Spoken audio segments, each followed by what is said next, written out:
Good morning and welcome to Friday. Here we are, the fifth day of the week, fifth out of 7, as we're walking through a meditation. We want to get right into a meditation on the hard sayings of Jesus. They're hard because of the way they confront us. They're hard sometimes because we don't quite understand them because of some cultural difference. And we need to work through that double-edged difficulty and allow truth to penetrate into the depths of our spirit. This is the idea of a hard heart. When Jesus refers to a hard heart, when he speaks of the Pharisees being stiff-necked and hard of heart, he's talking about people who resist truth. You stiff-necked and uncircumcised in heart and ears, you do always resist the Holy Spirit. This was one of the ways that this was put.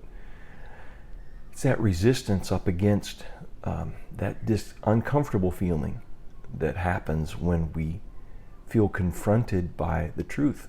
But there's another great promise. You shall know the truth, and the truth will make you free. So we're going to dig down into these hard sayings and continue on today as we look at unsalty salt and hidden light.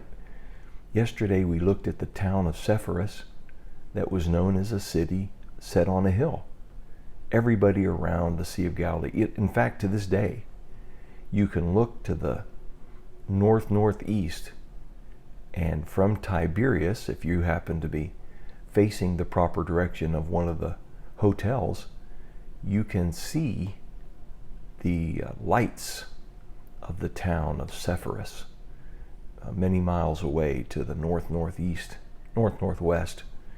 You can see them, and it was like a beacon around the lake. People were accustomed to orienting themselves according to that cluster of lights.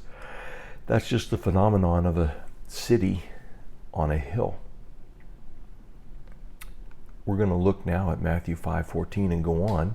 Jesus, as we looked at yesterday, said, "You are the light of the world. A town built on a hill cannot be hidden." Well, it could be obscured by clouds from time to time, I suppose, but otherwise it stands out like a sore thumb. Now he goes on to bring it in from that big example. Now he starts to zero in a little bit closer. Neither do people light a lamp and put it under a bowl or a basket. We simply don't do that. We light a lamp and then we use it to fight against the darkness, so to speak. When it becomes dark, we light a lamp. Typically, in fact, if you have a modern cell phone, some of you are still dedicated to flip phones, but if you have a modern cell phone, one of the functions on that is a light. It's one of the accessories that's made available even if the screen is locked. You can touch that, and the flash LED that's used for photography turns into a steady glowing, very bright LED. So people are continually resorting to their cell phones as a flashlight. Now, another word for flashlight is torch. If you were in Great Britain, they would refer to it as a torch, not a flashlight. We call it a flashlight here in American English. That is the idea of the lamp. You don't turn it on and then hide it. In a home, you would have small oil lamps that you would light. But what do? You put it up on a stand so it has maximum impact on the room. Instead, they put it on its stand and it gives light to everyone in the house. Now, isn't it interesting that he describes it this way? Why is he talking about hiding? Because there is a sense of speaking the truth that brings a pushback. There is a way that when you light a light, there is a resistance to it. What happens when you turn the light on at 7 a.m. and you have teenagers that prefer to sleep till 11 a.m.? There's a lot of complaining. There's a lot of upset voices because that light is disturbing their normal cycle of what they call their normal cycle of sleep, more like hibernation. And so those who do not want the light, who prefer darkness, even if it doesn't seem overtly evil, they're a person who complains about the lighting of the light, the igniting of the torch, because it's so bright. We're preferring the darkness. Now, when you're sleeping, I think it's proper to prefer the darkness, but when you should be awake, that's a time to be lighting the lamp. Jesus is dealing with this lighting of the lamp, and it has direct correlation to the idea that actually what's happening is people are trying to cloak the light, or they sense that the truth, even spoken in love, is uncomfortable to people. And it's like the number one value that humans have, typically, is for people to not be disturbed and for people to be comfortable. We don't like the negative energy of somebody becoming upset with us. Guess what happens when you stand for truth, especially amongst the people who prefer the darkness? You get feedback, and it's not positive feedback. They don't all say, "Thank you for lighting a light. This is wonderful. We've been looking for someone to light a light and set it on a stand."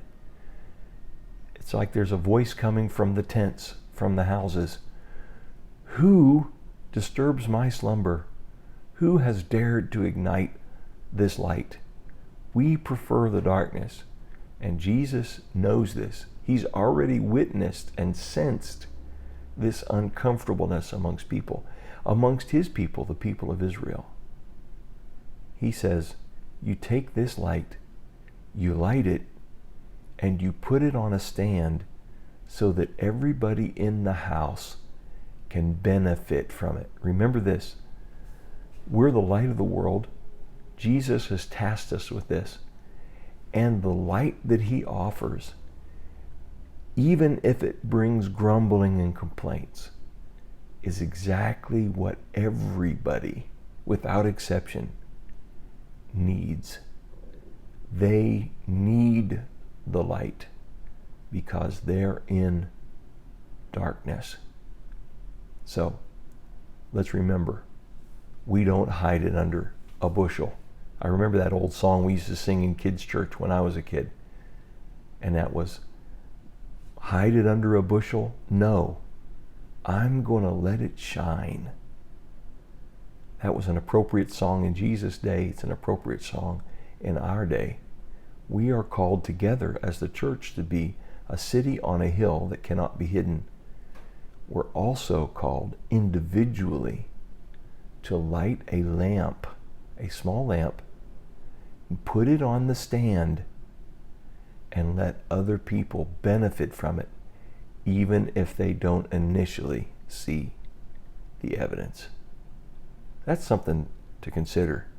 And that's something to courageously consider, because we feel every inclination within us to hide it under a bowl. Okay, can't I light the light and that light be just for me and not let other people see the light? It sure would make life work better. No, Jesus says, don't hide it. Put it up on the stand. So Lord bless you. May his grace and peace be upon you. And may the work of the Holy Spirit in your spirit be a newfound courage to speak the truth in love, to put it out there where it can have maximum benefit on you and those closest to you in your family, in your work. That's a great environment. They need the light, and you're the one that's called to provide it. What a great calling.